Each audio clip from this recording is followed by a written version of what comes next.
Several central Indiana police departments have already or are in the process of investing in body camera technology as another tool for officers. While the cameras can be helpful for investigators, they have their flaws. News 8's Demi Johnson spoke with Lawrence police who have been wearing these body cameras since 2016. Demi. Yeah, Lawrence was one of the first in the state to make a move on body cameras, and with IMPD now using them and Indiana State Police testing them, Lawrence officers wanted to help explain some of their limitations.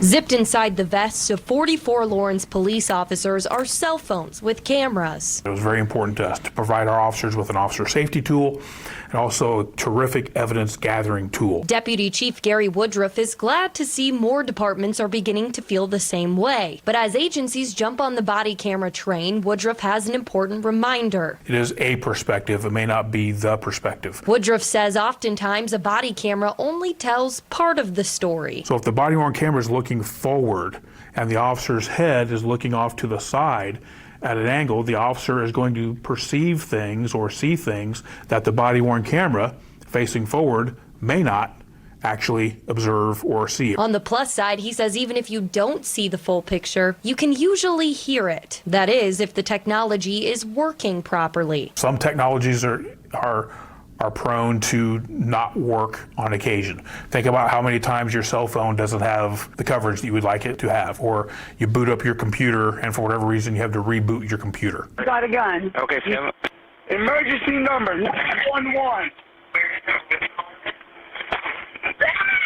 What you just heard is an audio clip from a 911 call in a deadly shooting in Carmel. Part of it was recorded on an officer's body camera that ended up falling off during a chase. It was a different brand than Lawrence uses, but Woodruff says that doesn't matter. The point here is not to try to be critical of any other department or any other body camera solution, but anytime you have an externally mounted camera, there are attributes.